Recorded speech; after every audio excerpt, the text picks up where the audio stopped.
People are insecure, and when you set boundaries, you'd be surprised how much people resist, and you'd be surprised how mad they get, and you'd be surprised how much they forgive you, and you'd be surprised how much they'll end up respecting you.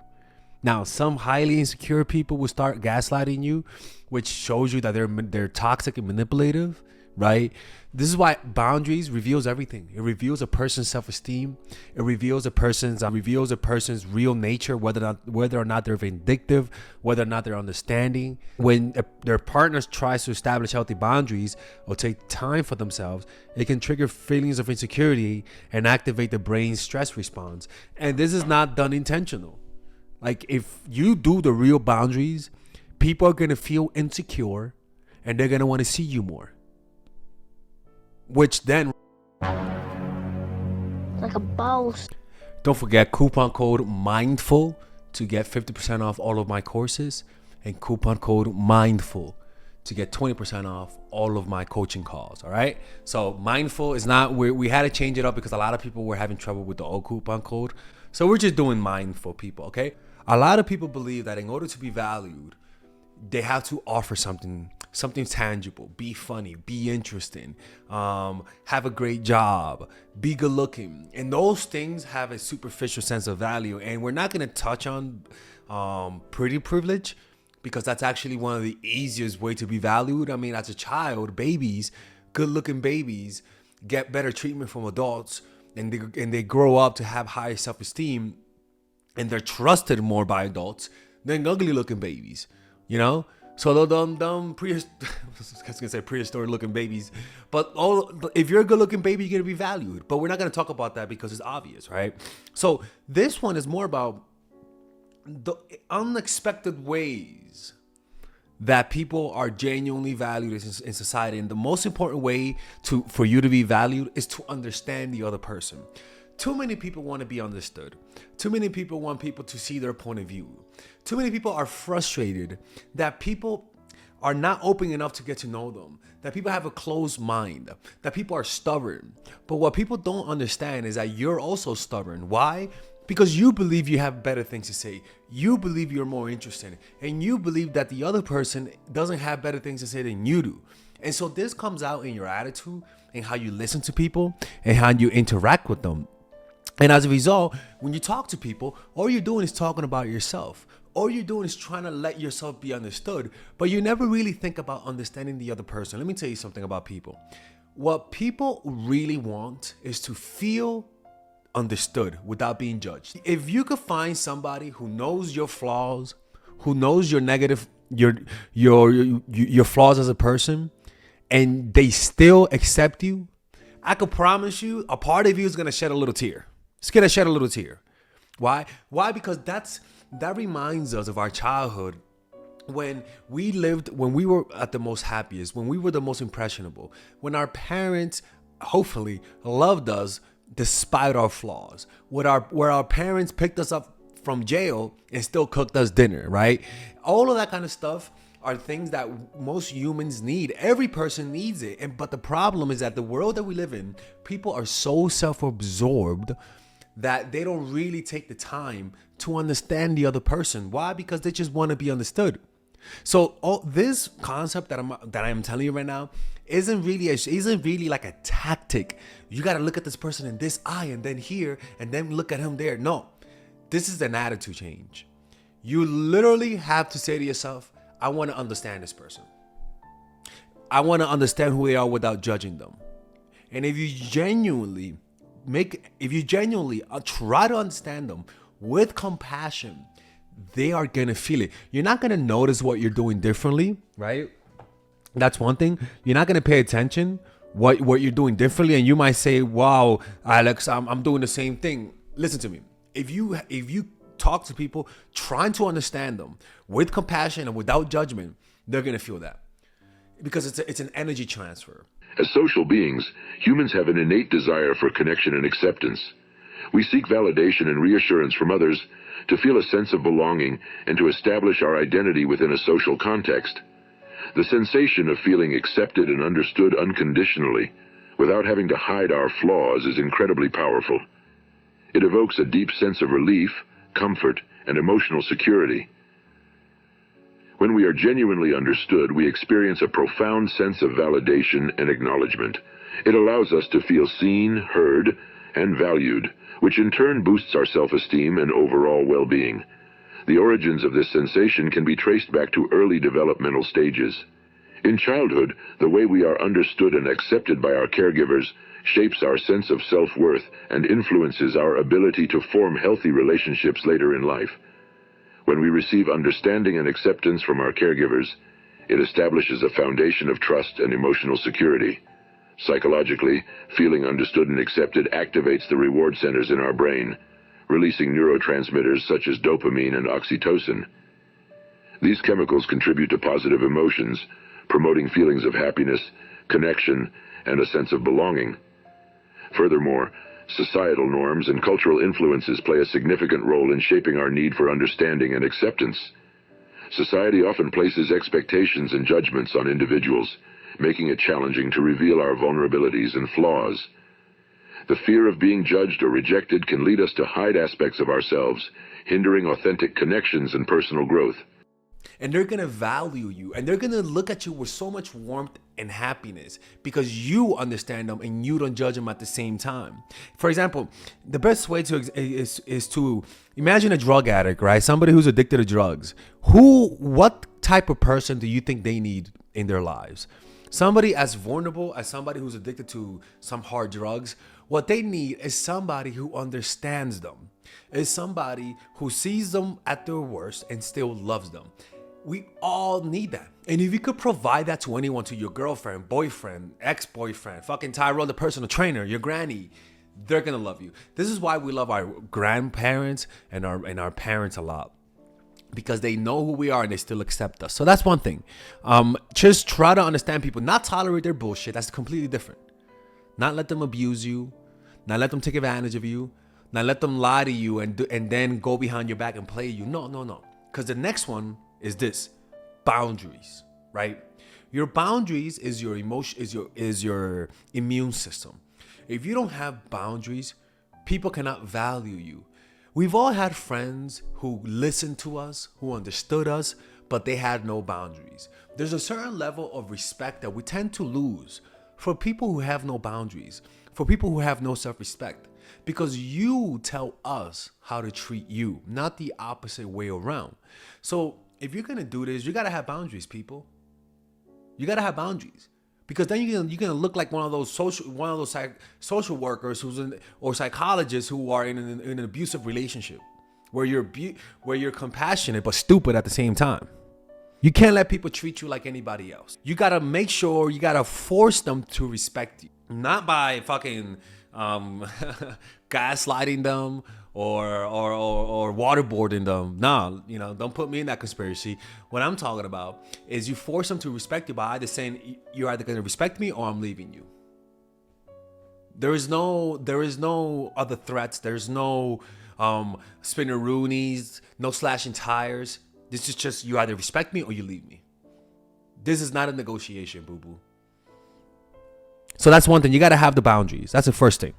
So you have to pretty much don't stay with those who don't value you. Don't pursue those who don't pursue you. Don't feel the need to be liked. If the person doesn't want to pursue you, don't pursue them. If the person doesn't seem enthusiastic to see you, you could be enthusiastic, but if you're noticing a pattern, don't be there. If you're noticing that this person doesn't feel happy in your presence, why be there? You know what I'm saying? I'm not saying that everyone should be freaking whistling whistling like Bob, the fucking Bob with 5 kids. No, I'm saying that if you don't seem to be excited to be around me, if you're not the one also making effort to see me, then don't be there. Why? Because that person may not value you. So it's all about boundaries. And the boundary says is that if you don't value me, then I'm not going to be in your life. I may be an acquaintance, but nothing more than that. And that attitude permeates all of your nonverbal cues, and the way you look at people, the way you stand, everything comes from your attitude. And if you have that attitude, it's going to come across as high self-esteem, and it's going to come across as somebody who demands and deserves respect. The next one is absence and presence, people. This is so important. Absence and presence. A strong presence brings honor and respect, but too much can have a reverse effect. The more people see you, the less they're gonna respect you. Learn to withdraw at the right moment before people unconsciously push you away. People, this is a game of hide and seek, and we've all experienced somebody who has overstayed their welcome, where we want them to get the hell out.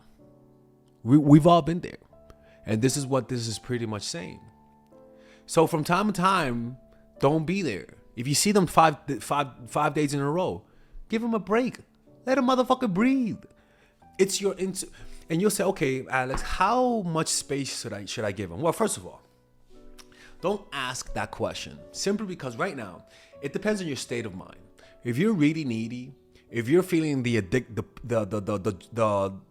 excitement of addiction, you know that feeling where you're seeing them every day and you want to see them again. When you're feeling that momentum of addiction of, oh my God, I want to see them again, that's when you got to take a break.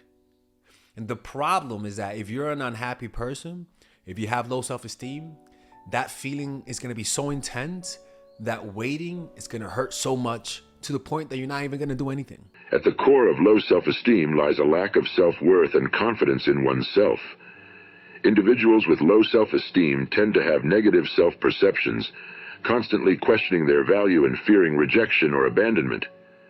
This deep-seated insecurity can manifest in clingy and possessive behavior as they seek constant reassurance and validation from their partner. From a psychological perspective, individuals with low self-esteem may have an intense fear of being alone or abandoned. They may believe that if their partner has space or time away, it could lead to them being forgotten or replaced. This fear triggers anxiety, causing them to become excessively needy and suffocating in their relationships. They rely on their partner's presence and attention as a source of validation, seeking constant affirmation of their worthiness and lovability. Neurologically, this clingy behavior can be attributed to the activation of the brain's attachment system. The attachment system is responsible for regulating our emotional bonds and seeking proximity to our loved ones. In individuals with low self-esteem, this system may be hyperactive, leading to an increased need for closeness and reassurance.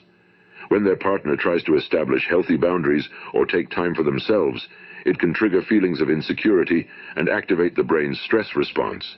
This sabotaging behavior ultimately harms both the individual with low self-esteem and their partner.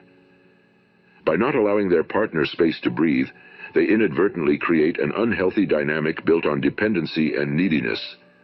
Constantly seeking validation and reassurance can drain the relationship and put strain on their partner, who may feel overwhelmed and suffocated. This can lead to resentment, frustration, and a breakdown in trust and intimacy. This is why I say that having boundaries is pretty much applying what I teach, because people are insecure. And when you set boundaries, you'd be surprised how much people resist. And you'd be surprised how mad they get. And you'd be surprised how much they forgive you. And you'd be surprised how much they'll end up respecting you. Now, some highly insecure people will start gaslighting you, which shows you that they're toxic and manipulative, right? This is why boundaries reveals everything. It reveals a person's self-esteem. It reveals a person's boundaries. It reveals a person's real nature, whether or not they're vindictive, whether or not they're understanding. Like having boundaries, when their partner tries to establish healthy boundaries or take time for themselves, it can trigger feelings of insecurity and activate the brain's stress response. And this is not done intentional. Like if you do the real boundaries, people are going to feel insecure and they're going to want to see you more, which then raises your value. But you're teaching manipulation. What I'm telling you is that having boundaries causes people to like you more. This is why people like people with boundaries, because they do make people feel a little insecure. They do make people feel a little uncomfortable. There was one time this guy in school who somebody made fun of a friend of his behind his back. Imagine somebody made fun of his friend that wasn't there, right? We were all drunk. It wasn't intentional. We saw a picture of him dressed as a girl. I don't know how we got it, but we were laughing because we were just shocked. He got pissed. And he looked at the guy that showed the photo. And he was like, dude, I don't like what you did. And the whole room felt like cold. And we were like, oh, shit, this is awkward, right? And he was just pretty pissed off. He was like, I don't like that. You're doing that behind his back. And it felt uncomfortable. But we all respected him for it. We were like, this dude, it's uncomfortable, but we respect you for it. To this day, I respect him for it. To this day, if there's a guy that I want to be my friend, I want that guy to love me as a friend. Cause that dude stood for his friend when he wasn't there. And it was uncomfortable. It made us feel insecure. It produced a stress response. But it also made us respect him more. So that's why you got to control your emotions. And you have to develop a meditation practice. You develop a meditation practice by either going to a meditation Buddhist a Buddhist meetup near your home, going to a Buddhist retreat, for example, the Dharma, the 10-day Vipassana retreat, or buy the book The Power of Now by Eckhart Tolle, or purchase my course Emotional Mastery, which you could purchase it with a 50% discount code using the coupon code MINDFUL. Just like in love, a person's absence enhances their presence, but after a while, it diminishes once you know too much of the other person. The imagination has no place to roam. Remember, love never dies of starvation, but of indigestion. This is what Robert said. Don't let them see you or treat you like anybody else. Force them to respect you by threatening to leave or using absence. So if they're being disrespectful, you leave. People, you do not tolerate disrespect. You're like a mobster. If you're throwing my name to the ground, you're gonna have to get got. And too many people love too much to the point where they will trade their self-esteem for a person's validation. That's a high price to pay. You're trading your self-esteem for quick scraps of validation. Creating a pattern of presence and absence, it's a death before death, right? It's like dying before dying. Scarcity is a skill that you develop through presence and absence, right? So that means I always tell people in the beginning, when you're getting to know people, see them once or twice a week, the first month. Then after that, you could go more than that. But you want to give them doses of your personality and presence. And then over time, as the weeks go by, amp it up, right? But don't give them too much because you might overdose them, right? And overdosing in this case is killing the whole thing, right? So go up to it slowly. Once a week, first 2 weeks, second week, twice a week, and then you just amp it up. And then from time to time, go back to once a week. But the point is that people need space. And sometimes it's hard to tell when somebody needs space because most people avoid confrontation. Most people don't want to hurt your feelings. That's a good part of humans. The issue with that then is that a lot of needs go unspoken and people lack the communication skills. So this strategy is mostly about how to prevent that. And it's mostly about being polite, right? Giving people space, but also giving you space, because if you don't give people space, it opens up your heart to be more prone to manipulation. The next one is let them influence you, right? Let people influence you. Too many people are tired of other people's stubbornness. Too many people are frustrated that the world around them they're hard-headed, and they get mad of how closed-minded people are. What people don't understand is that they're also closed-minded. Like I said, because they don't want to understand the other person's point of view. So letting them influence you and showing to them that they're influencing you is one of the ways to be valued and to allow people to feel understood. A warning, this only works in the beginning. You must have a sense of individuality. Do not seem like you're doing this because you have no identity. This will turn them off. So naturally you're stubborn, and in love, when you are in love, all of a sudden you open up. You stop being stubborn and you allow the person whom you love to influence you, right? Why? Because most people, they're naturally resistant to different ideas. To bring them out, lower them out of their defensive nature by entering their minds, by becoming them, by mirroring them, their ideal self. As we grow older, our narcissism grows more psychologically. We become in love with our tastes and points of views and experiences. A hard shell is formed in order to get a hard shell is formed because we start to develop ideas. We start to become an individual. And psychologically, that hard shell comes with defense mechanisms that if anybody tries to create or give us new and different ideas, we react with anger and resistance. in order to seduce someone, in order to get somebody to value us, you got to get them out of their shell, right? So how do you do that? Well, for example, you reflect what they value most, right? So if you're a man and she's a woman, what you do, you embrace your feminine side to lower a woman's defenses, right? Women trust and feel more comfortable around feminine men, right? Because it reflects their feminism, not feminism, but their femininity. If you're a woman and you want to lower a man's defenses, then embrace your masculine. And you'll notice that he'll feel more comfortable. He'll open up. He'll tell you about the girls he's been. He'll tell you about the one time he played that girl because you're one of the boys, right? So it lowers his defenses and it allows him to open up more. One of the great sources of frustration in our lives is other people's stubbornness. How hard it is to reach them, to make them see things our way. We often have the impression that when they seem to be listening to us and apparently agreeing with us, it is all superficial. The moment we are gone, they revert to their own ideas. We spend our lives butting up against people as if they were stone walls. But instead of complaining... And what tends to happen is that this makes us very resentful towards people. Because everyone wants control over their environment. And unfortunately, a lot of us, when we're wrapped up in our own desires, we tend to objectify people and see them as objects to control. It happens unconsciously. So we stop imagining that they have their own internal lives, and we resent their resistant nature. But the problem is that from their point of view, we're also being resistant. Let's keep listening. Complaining about how misunderstood people as if they were stone walls.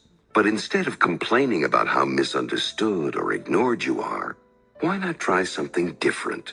Instead of seeing other people as spiteful or indifferent, instead of trying to figure out why they act the way they do, look at them through the eyes of the seducer. The way to lure people out of their natural intractability and self-obsession is to enter their spirit. And that's a complete opposite, because what we want is for people to understand us. And when in reality, the key is to change your attitude and be motivated to understand them. So men are often seduced by the masculine element in a woman, right? Her behavior and her character, that's masculine. Those are things that are very common, right?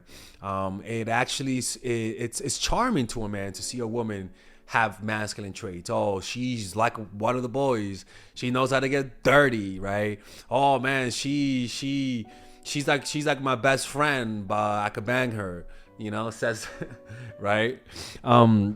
So what you do is mimic other people's values. So their spiritual values, their political values, which creates a deeper harmony between the two. And a lot of people will say, Alexis, isn't that manipulation? I don't know, to be honest with you. All I know is that when I'm around you and I know you have a deep, hard-edged political belief, I'm sorry. I'm going to agree with you because I don't give a fuck enough to care.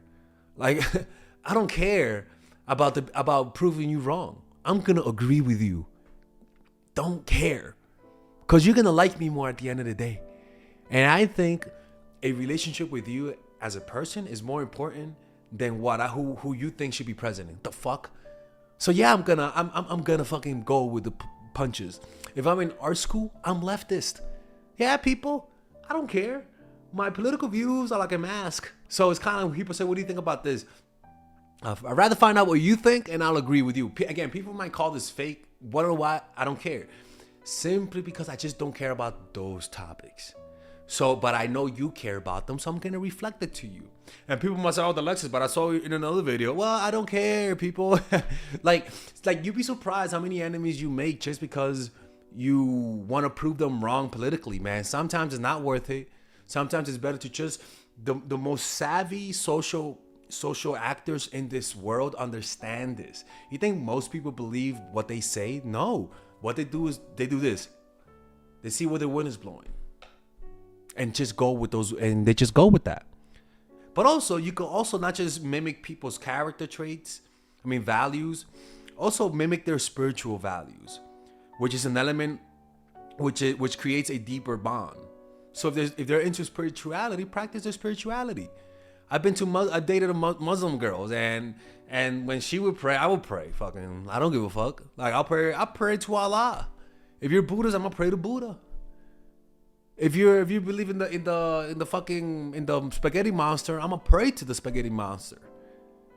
If you go to a new culture, you embrace their culture like an outsider. You wear what they wear. You say the prayers they pray. You believe what they believe. You can't be going into new places and bringing your different opinions and expect things to go smoothly. They're gonna hate you for it. I'm in Mexico. What do? I start saying Mexican slangs. I start making Mexican friends. I eat Mexican food. I say how I prefer Mexico over any other country. And if that is true, but if it wasn't true, I would say the same shit. It's all about flattering the people because it opens them up to you, to your influence, and you're gonna have a better time. But too many people are worried about being right that they forget that most human interaction is just about understanding, not about proving people wrong. They're gonna hate you for that, man. I'm telling you. You have the wrong idea if all you're worried about is being right.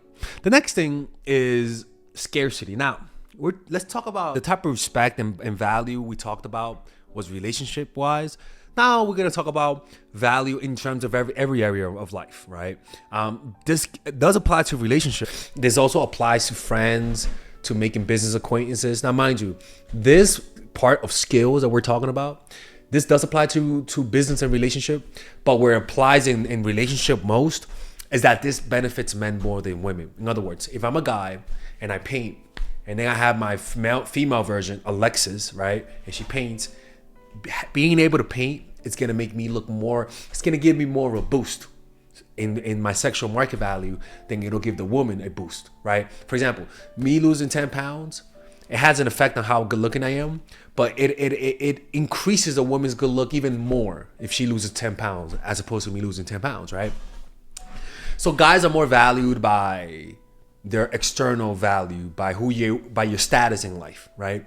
And so being scarce, having skills that are scarce, like being able to draw, being able to paint, being able to shoot a basketball, being able to program, has a more benefit for a man than a woman, but it still benefits a woman, but it's just different, right? So we have to understand. You're like, oh, I apply what you said, and I still don't have a guy. And it's like, no, like it does help. It adds to your resume. But it doesn't have the same effect as it has if it's a guy. So I'm only letting you know that this does differ depending on you. But you'll see why I apply to everything, and that's scarcity, right? Scarcity applies to every product in the world. Anything that's scarce has a higher value. Everything. So if you're Tyrone, the personal trainer in fucking Vanilla Belgium or Vanilla Estonia with a bunch of white people, Tyrone, you're about to have the time of your life. But if you're Vlad, the white guy, and you're in North Africa in the Congo, Vlad, you're about to kill Vlad. All right. The point is that scarcity increases value in every area of life. So this is why the term exotic comes in, right? And this is why I said good-looking people good-looking people are very scarce. You know, not everyone's pretty people. Okay, let's just be honest. All right, if you're good-looking, you're lucky. So being good-looking is a scarce thing, but also scarce doesn't just apply to your looks. Scarce applies to skills that you have, right? For example, if you're a guy and you throw down the holy hammer, a woman is gonna be attracted to you. You know, if you're a woman and you throw down the holy poom poom and you make his dizzy shake in fucking convulsion, then yeah, you're gonna be unique, right? But also it's not just sex, right? It's also extends to the law of scarcity into skills that you offer into the world, and you will be instantly valuable. For example, a prehistoric one would be being able to hunt, right? The guys who were able to hunt the most were the ones that got the most poom poom. If you know how to build a house, you were the most valuable, right? But if you're an artist and everyone else could draw, it's not that valuable. But if I'm an artist and I'm in my social circle and everyone else is a musician, all of a sudden my ability to draw is gonna stand out. But if you put me in around other greater artists, I'm not gonna stand out. So it's almost like you got to go where you're wanted so that your skills can stand out, because sometimes you're valuable, but you're just in the wrong area. You're valuable, but you're just with the wrong people. You're valuable, but you're just in the wrong country. Heck, look at Van Gogh. He was valuable, but he was literally at the worst time. He was in the wrong era. The dude was bored. Like, imagine, it's one thing to be in the wrong country, but to be born in the wrong time, that's tough. For example, being the best programmer, or having a unique set of skills that combined creates a unique thing, right? Like, a lot of people in life don't build up skills. They don't build up their personal skills. For example, look at me, right? I'm not saying that I'm valued, but I'm just saying, like, I try to build up a skill so when I'm older, because as I'm gonna get older, I'm gonna be replaced by younger people, and that's true. So I gotta build up my skills so that doesn't happen. So what do? I'm learning art. I don't know what I'm gonna do with that, but I'm learning art. I'm learning how to open new channels, new YouTube channels. Okay, that's one thing. I have, man, I gotta build up my skills, right? I do meditation retreats. Those are all skills. What am I doing with that? I don't know. But hopefully one day, as I keep building my skills up, they come together and they create something unique and special. But that's how you do it, man. You gotta build up your skills. Stop just being like a fucking plant and just existing. Build up your skills. This is from the book Mastery. As you accumulate more skills and internalize the rules that govern your field, your mind will want to become more active, seeking to use this knowledge in ways that are more suited to your inclinations. The crazy thing is that if you actually do what this is about to tell you, it's gonna bring you untold power. It's why some people can't be replaced. It's why some people cannot be canceled, because they're so unique in their skills. They offer something so valuable to the world that nobody can stop them. Nobody can cancel them. They are irreplaceable. They are What will impede this natural creative dynamic from flourishing is not a lack of talent, but your attitude. Feeling anxious and insecure, you will tend to turn conservative with your knowledge, preferring to fit into the group and sticking to the procedures you have learned. Instead, you must force yourself in the opposite direction. As you emerge from your apprenticeship, you must become increasingly bold. Like, for example, I just finished art school. Well, I'm almost done. So rather than just go back and painting normal paintings, maybe I could go to a sculpture program, or maybe I could go to film school, right? The point is that you go in the opposite direction. You explore your inclinations and you see where it goes. The problem with this is that it takes experimentation, and unfortunately, some people don't have the time to experiment. And that's a lot of the times that's what makes the difference. Instead of feeling complacent about what you know, you must expand your knowledge to related fields, giving your mind fuel to make new associations between different ideas. You must experiment and look at problems from all possible angles. Yep. As your thinking grows more fluid, your mind will become increasingly dimensional, seeing more and more aspects of reality. I love it. A part of his book, he says that when you expose yourself to so much knowledge and such diversity, your brain will begin to reflect nature itself. Because nature is diverse. The best ecosystems are diverse. The smartest people know a lot about a lot of things and connect them together. People who are just book smart only know one or two subjects really well, but they don't have connections between unrelated subjects. What makes people real geniuses are those who connect the In the end, you will turn against the very rules you have internalized, shaping and reforming them to suit your spirit. Such originality will bring you to the heights of power.